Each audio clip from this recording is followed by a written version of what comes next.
Walang takas sa mga operatibang isang sospek sa isang matagumpay na drug by bust operation sa barangay San Nicolas Uton, Iloilo, madaling araw nitong ika-21 ng Nobyembre taong kasalukuyan.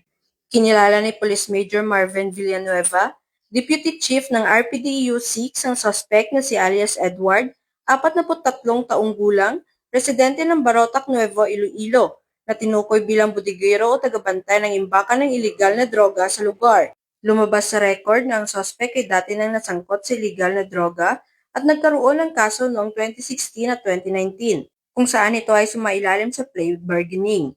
Na-recover ng mga operatibang humigit kumulang 350 gramo ng hinilaang shabu at 14,000 pesos na ginamit bilang buy-bust money. Bago ang pagkakadakip, umabot muna sa isang buwang surveillance ang sinagawa ng mga otoridad. Ayon sa pulisya, gumagamit umano ang suspect ng kaliwaang online na transaksyon sa pagbebenta ng droga at natukoy na rin ng mga investigador ang kanyang downline at pinagkukunan ng supply. Muling haharap si alias Edward sa kasong paglabag sa Republic Act 9165 o ang Comprehensive Dangerous Drugs Act of 2002. Patuloy na pinaigting ng mga kapulisan ang kanilang operasyon upang sugpuin ang pagkalat ng iligal na droga sa rehiyon.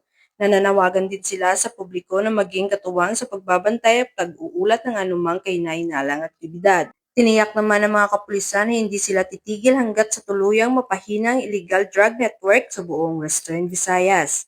Mula dito sa Police Regional Office 6, ako ang inyong Police News Network Correspondent, Patroluman Ledelin Bansagon, alagad ng batas, taga-taguyod ng Balitang Pulis.